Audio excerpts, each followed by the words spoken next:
ప్రగతి భవన్ లో ఎందుకుంటున్నారు కేసీఆర్ సెక్రటేరియట్ ఎందుకు రావట్లేదు అంటే ఆ రోజు ఇచ్చిన సమాధానం ఏంది అధ్యక్ష? బీఆర్ఎస్ నాయకులు ఎక్కడుంటే ఏంది, అధికారులు పనిచేస్తున్నారా లేదా, మేము ఎక్కడుంటే ఏంది, ఫైళ్లు మా దగ్గరికే వస్తాయి, సంతకాలు పెడతామని చెప్పి ఆ రోజు చెప్పింది. కానీ ప్రజాస్వామ్య పరిపాలన ఎక్కడి నుంచి జరగాలి అధ్యక్ష?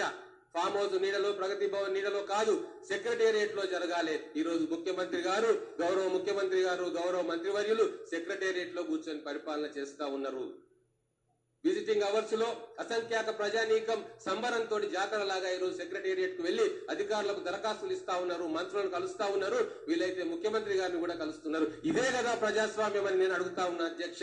ఈ ప్రజాస్వామ్యం కోసమే ఓటర్లు మాకు అనుకూలంగా తీర్పు ఇచ్చింది కదా అధ్యక్ష. అందుకే ఈ రోజు తెలంగాణ ఎట్టి తెలంగాణ, గుడ్డి తెలంగాణ కాదు, కర్రు కాల్చి వాత పెట్టే నైపుణ్యం గల తెలంగాణ. కాబట్టి ఈ రోజు మళ్ళీ అధికారంలోకి నమ్మిన కాంగ్రెస్ పార్టీ, తెలంగాణ ఇచ్చిన కాంగ్రెస్ పార్టీ